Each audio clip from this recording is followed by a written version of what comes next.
Ang kasalukuyang saligang batas ng Pilipinas ay ang 1987 Constitution na ipinatibay sa ilalim ng pamamahala ni Pangulong Corazon Aquino.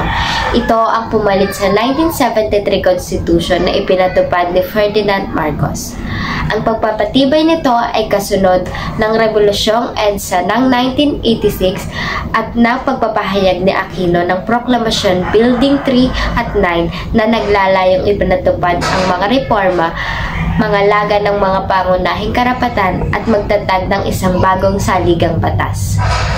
Ang Constitutional Law Commission ay nabuo upang ibalangkas ang bagong saligang batas na pinangunahan ni Cecilia Muñoz Palma matapos ang 4 na buwan na kumpleto ang borador na dokumento na inihain kay Aquino noong Oktubre 15, 1986.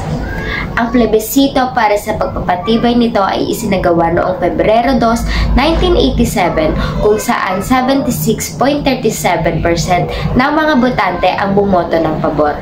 Ang bagong konstitusyon ay pinaroklamang nagpatibay at ipinatupad noong Pebrero 11, 1987.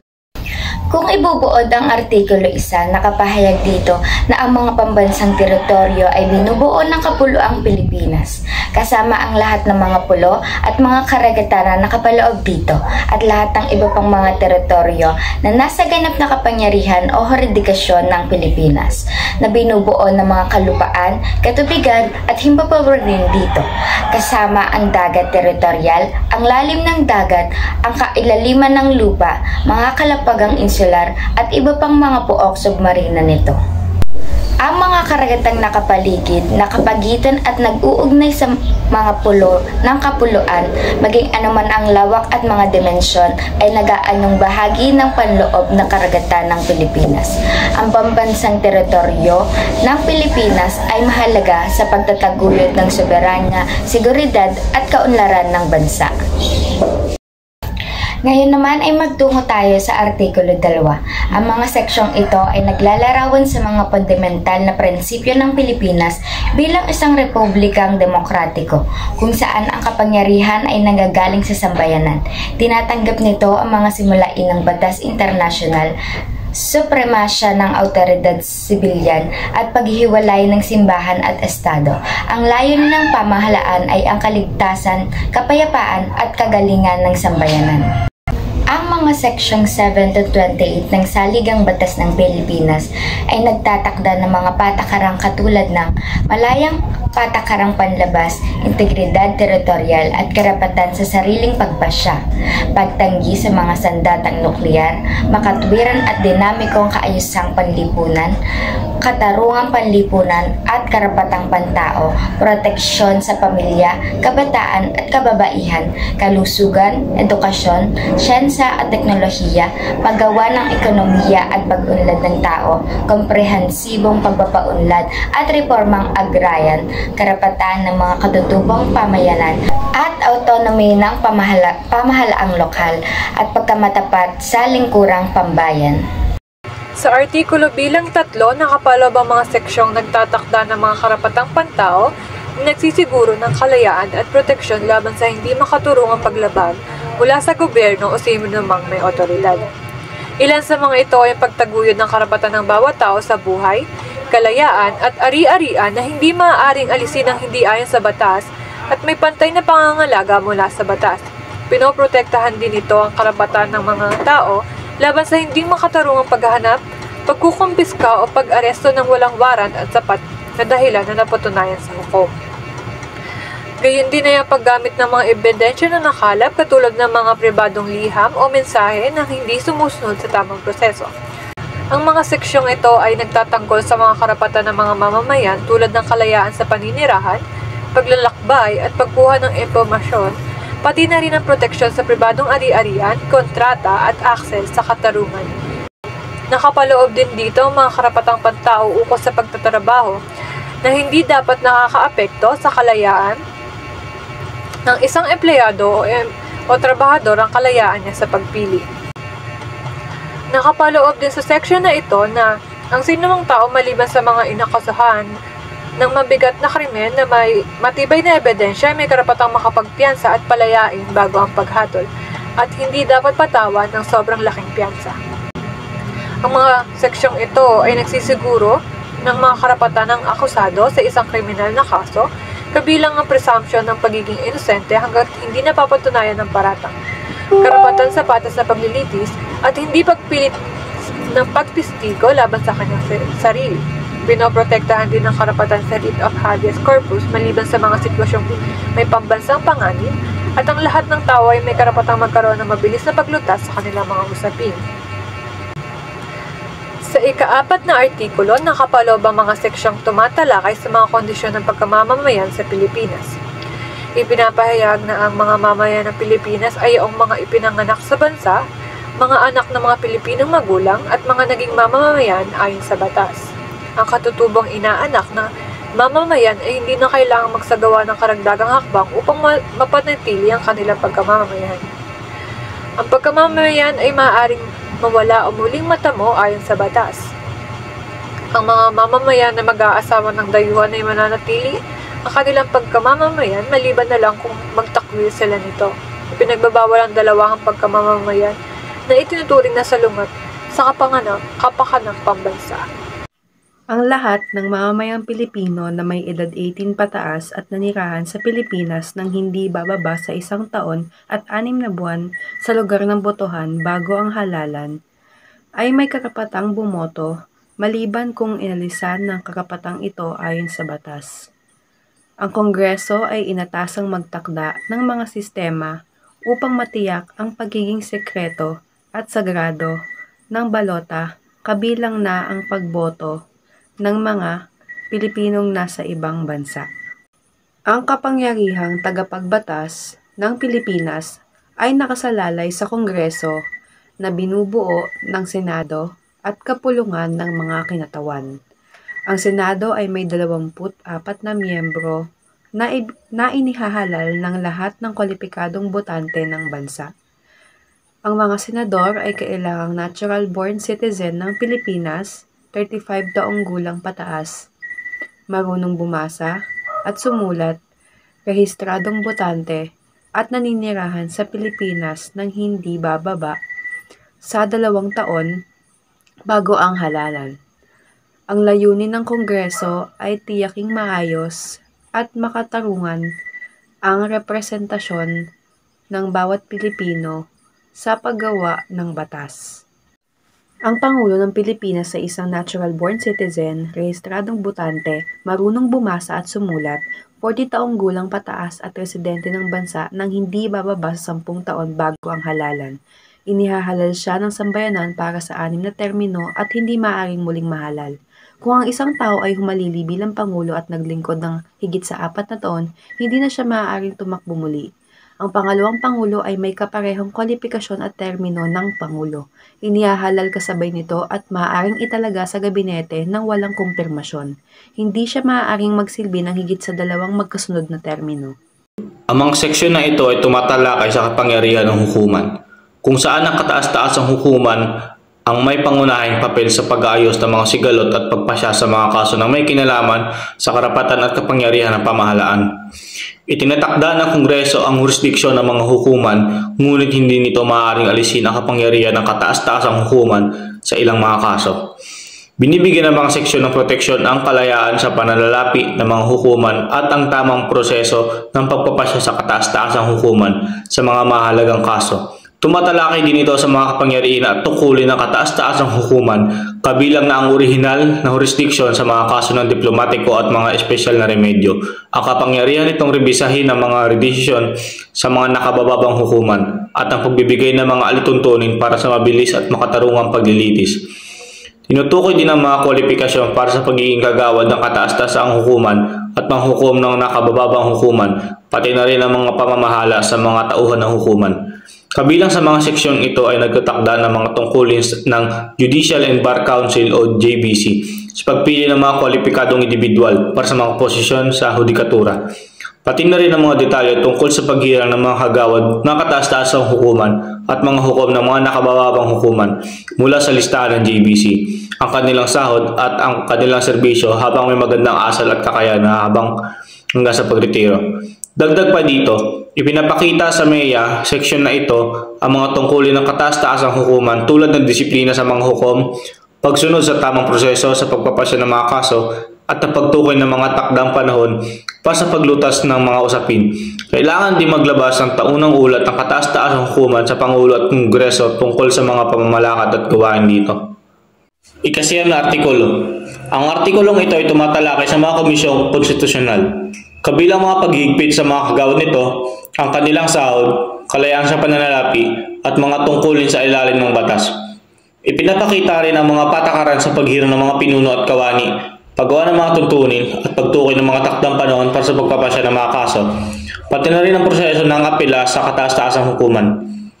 Ang komisyon sa halalan ay binubuo ng isang tagapangulo at 6 na komisyonado na may mga partikular na kwalifikasyon. Ang komisyon ay may tungkulin sa pamahala ng mga halalan at plebisito, pati na rin sa pagresolba ng mga hidwaan tungkol sa mga halalan. Meron din itong kapangyarihan magpatupad ng mga kautusan upang tiyakin ang malaya at maayos na halalan at kontrolin ang mga partido sa organisasyong pampolitika. Kabilang ang pagdusuri sa mga petisyon, pagtutok sa gastos at mga aksyong disiplinaryo. Pamamahala sa mga halalan at pribilehiyo ng mga kandidato. Proteksyon sa mga kandidato laban sa panliligalig. Nakasaad din ang mga regulasyon sa mga partido, sistema at party list at pondo para sa halalan. Ikasampung artikulo. Ang ikasampung artikulo ay tumatalakay sa estruktura at kapangyarihan ng pamahalaang lokal sa Pilipinas na kinabibilangan ng mga lalawigan, lungsod, bayan at barangay. Tinutukoy ng mga probisyong ito ang autonomiya ng mga lokal na unit, ang pagbibigay ng Kongreso ng isang kodigo ng pamahalaang lokal. Ang superbisyon ng Pangulo sa mga lokal na pamahalaan ay ang kapangyarihan ng mga lokal na unit na magpataw ng buwis at magtamo ng bahagi sa pambansang kita. Ito din ay nagtatanda ng karapatan sa kapangyarihan ng mga pamahalaang lokal sa Pilipinas. Binibigyan din ito ang kanilang karapatan sa bahagi ng mga yaman ng bansa, ang limitasyon sa panunungkulan ng mga pinunong lokal at ang pagbuo ng kinatawang sektoral sa mga lokal na kalpunan. Itinatakda rin ang mga patakaran ukol sa pagbabago ng hangganan ng mga unit, ang paglikha ng mga metropolitan na subdivisyong politikal at ang kalayaan ng mga lungsod mula sa mga lalawigan. Ang mga unit ng mga pamahalaan lokal ay maaari rin magsama-sama para sa mga layuning kapaki-pakinabang sa kanila. Gayun din ang paglikha ng mga rehiyong autonomous ng Muslim Mindanao at Cordillera, kung saan ang mga rehiyon ay magkakaroon ng sariling pamahalaan, may superbisyon mula sa Pangulo at magkakaroon ng batayang batas na itatatag ng Kongreso. Ang autonomiya ng mga rehiyon ay nakabatay sa kanilang kasaysayan, kultura at teritoryo, at ang kanilang paglikha ay kailangang aprobahan sa pamamagitan ng plebisito. Itinatadhana ng mga seksyong ito ng Kongreso ay magpapatibay ng mga batayang batas para sa mga rehiyong autonomous sa Muslim Mindanao at Cordillera, na magbibigay ng mga kapangyarihan sa mga rehiyon sa larangan ng pamahala, ekonomiya, edukasyon, kultura at iba pang aspeto ng kanilang kaunlaran, habang katiwasayan at seguridad ay pananagutan ng mga lokal na pulis at ng pamahalang pambansa. Artikulo 11. Ang 11 artikulo ay nagpapahayag ng kahalagahan ng tiwala ng bayan sa mga pinuno ng gobyerno, ang proseso ng impeachment at ang kapangyarihan ng kapulungan sa mga kinatawan at senado sa mga kasong impeachment na may limitadong hatol na pag-alis sa katungkulan at diskwalifikasyon sa posisyon, once hindi nito pinapalaya ang nasasakdal mula sa legal na pananagutan.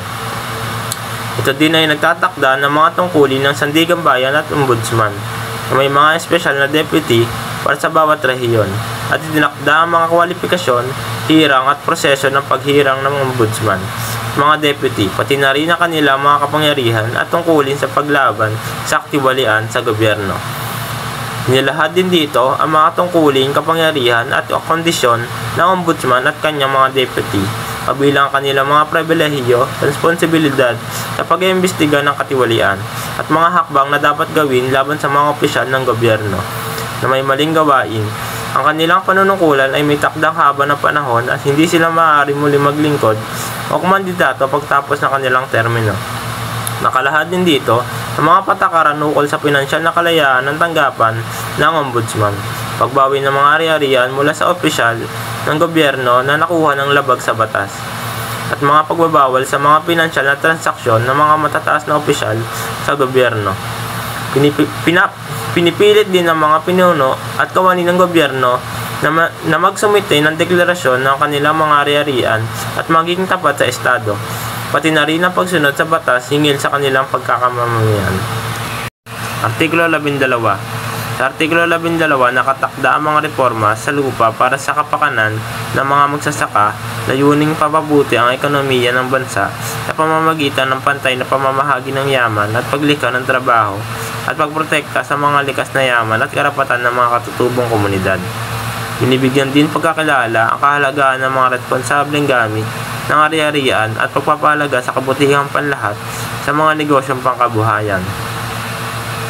Ang seksyon ay tumututok sa mga patakaran tungkol sa pamamahagi at paggamit ng lupa, pagpapalakas ng ekonomiya sa pamamagitan ng mga negosyo na pag-aari ng mga Pilipino at nagtataguyod ng mga hakbangin para sa pag-unlad ng mga lokal na produkto at kooperatiba, pati na rin ang mga patakaran sa pananalapi at kalakalan na nakatutok sa kapakanan ng nakararami.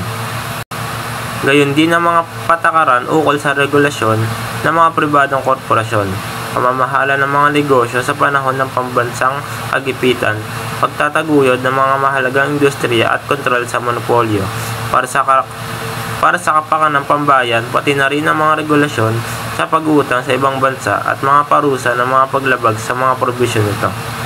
Artikulo 13. Sa Artikulo 13 ay nagtatalakay ng mga hakbangin para itaguyod ang katarungang panlipunan, protektahan ang karapatang pantao at isulong ang reforma sa sakahan at likas na yaman, kabilang ang proteksyon sa mga manggagawa, pagsuporta sa mga lokal na mangingisda at pagbibigay insentibo sa mga may-ari ng lupa upang mamuhunan sa mga proyektong pang-ekonomiya. Ito din ay tumatalakay sa reforma sa lupang urban at pabahay, pagpapabuti ng mga kalusugan at serbisyo, pagpapalakas ng karapatan ng mga kababaihan at mga organisasyon ng mga sambayanan, pati na rin ang pagbibigay ng suporta sa mga mamamayan, lalo na ang mga may hirap, may kapansanan at kababaihan. Ang Komisyon sa mga Karapatang Pantao ay may tungkulin protektahan at patupad ang mga karapatang pantao ng mga Pilipino, magsiyasat sa mga paglabag, magbigay ng edukasyon at magrekomenda ng mga hakbang upang maprotektahan ang mga karapatan at magbigay ng bayad pinsala sa mga biktima ng paglabag. Artikulo 14. Edukasyon, siyensya at teknolohiya, mga sining, kultura at sport. Section 1. Dapat pangalagaan at itaguyod ng Estado ang karapatan ng lahat ng mga mamamayan sa mahusay na edukasyon sa lahat ng antas at dapat magsagawa ng angkop ng mga hakbang upang matamo ng lahat ang gayong edukasyon. Section 2. Ang Estado ay dapat: una, magtatag, magpanatili at magtustos ng isang kumpleto, sapat at pinag-isang sistema ng edukasyong naaangkop sa mga pangangailangan ng sambayanan at lipunan. Section 3. Dapat maging bahagi ng kurikula ang pag-aaral ng konstitusyon sa lahat ng mga institusyong pang-edukasyon. Section 4. Una, kinikilala ng Estado ang mga gampaning komplementaryo ng mga institusyong publiko at pribado sa sistemang pang-edukasyon at dapat itong tumupad sa makatwirang supervision at regulasyon sa lahat ng mga institusyong pang-edukasyon. Section 5. Una, dapat isaalang-alang ng Estado ang pangangailangan at kalagayang panrehiyon at pansektor at dapat pasiglahin ng lokal na pagpaplano sa pagbubuo ng mga patakaran at mga programang pang-edukasyon. Section 6. Ang wikang pambansa ng Pilipinas ay Pilipino. Samantalang naliling lang ito dahil payabungin at pagyamanin pasalig sa umiiral ng mga wika ng Pilipinas at sa iba pang mga wika. Section 7. Ang Pilipino at ang Ingles ay ang mga opisyal ng wikang ginagamit sa Pilipinas para sa komunikasyon at pagtuturo maliban kung ang pinagbabawal ng batas. Section 8. Ang konstitusyong ito ay dapat ipahayag sa Pilipino at Ingles at dapat isalin sa mga pangunahing wikang panrehiyon, Arabic at Kastila. Section 9. dapat magtatag ang Kongreso ng isang komisyon ng wikang pambansa na binubuo ng mga kinatawan ng iba't ibang mga rehiyon at mga disiplina naman sasagawa, mag-uugnay at magtataguyod ng mga pananaliksik sa Pilipino at iba pang mga wika para sa kanilang pagpapaunlad, pagpapalaganap at pagpapanatili. Siyensya at teknolohiya. Section 10. Ang pananaliksik at teknolohiya ay mahalaga sa pagunlad at pagsulong ng isang bansa. Artikulo 15. Ang pamilya. Section 1. Kinikilala ng Estado ang pamilyang Pilipino na pundasyon ng bansa. Sa gayon, dapat sa alang-alang nito, patatagin ang kaisahan ng pamilyang Pilipino at aktibong taguyod ang lubos sa pagunlad niyon. Section 2. Ang pag-aasawa na di malalabag sa institusyong panlipunan ay pundasyon ng pamilya at dapat pangalagaan ng Estado. Section 3. Dapat sa alang-alang ng Estado ang una, ang responsibilidad ng mga magulang na nagbibigay ng pangangalaga ay batay sa kanilang mga paniniwala at mga pangangailangan para sa responsableng pangangalaga. Section 4. Ang pamilya ay may tungkuling kalingain ng matatandang miyembro nito, ngunit maaari ring gawin ito ng Estado sa pamamagitan ng makatarungan mga pamamaraan ng kapanatagang panlipunan. Artikulo 16. Mga tadhanang pangkalahatan. Section 1. Ang bandila ng Pilipinas ay dapat na pula, puti at bugaw na may isang araw at 3 bituin, na dinadakila at ginagalang ng sambayanan at kinikilala ng batas. Section 2. Ang Kongreso ay maaaring magpatibay ng bagong pangalan, awit o sagisag ng bansa na tunay na naglalarawan at sumisimbolo ng mga mithiin, kasaysayan at mga tradisyon ng bansa sa pamamagitan ng paggawa ng batas. Section 3. Hindi maaaring ihabla ang Estado nang wala itong pahintulot. Section 4. Ang sandatahang lakas ng Pilipinas ay dapat buuin ng isang armadong pwersa ng mga mamamayan na nasa ilalim sa pagsasanay sa militar at maglilingkod ayon sa maaaring tadhana ng batas. Section 5. Una, ang lahat ng mga miyembro ng sandatahang lakas ay dapat manumpa ng taimtim at magpatotoo na pagsasanggalang at magtatanggol ang konstitusyong ito. Check 6. Ang Estado ay dapat magtatag ng at panatilihin ang isang pambansa ng pulisya, habang ang mga individual ay dapat maging bahagi ng isang pambansang komisyong pulisya. Check 10. Ang Estado ay dapat gumawa ng patakaran sa kapaligiran upang mapabuti ang kakayahang Pilipino at bumuo ng mga sistema ng komunikasyon na tumutugon sa mga pangangailangan at lunggatiin ng bansa, pati na rin sa mga timbang at daloy ng impormasyon sa loob at labas ng bansa. Ang Artikulo 17 ng Saligang Batas ng Pilipinas ay naglalaman ng mga alituntunin para sa pagbabago o pag-aamend ng konstitusyon. Ito ay binubuo ng 4 na seksyon. Ang Artikulo 18 ng Saligang Batas ng Pilipinas ay naglalaman ng mga probisyon para sa pagpapatupad ng konstitusyon, kabilang ang mga tadhana sa pagpapatupad. Nakapaloob dito na ang unang halalan sa ilalim ng Konstitusyon 1987, panunungkulan ng opisyal hanggang 1992, pagpapatuloy ng mga umiiral na batas at kasunduang internasyonal, pagbabago sa mga kasunduang internasyonal, pagpapatuloy ng kasalukuyang Pangulo hanggang 1992. Sunod ay mga partikular na probisyon, paglikha ng Metropolitan Authority, pagpapatuloy ng mga sablalawigan, pagpapatuloy ng mga hukuman, pagpapatuloy ng mga kasalukuyang kagawad ng hudikatura, pagpapatuloy ng mga kasalukuyang kagawad ng komisyon sa serbisyo sibil, halalan at audit.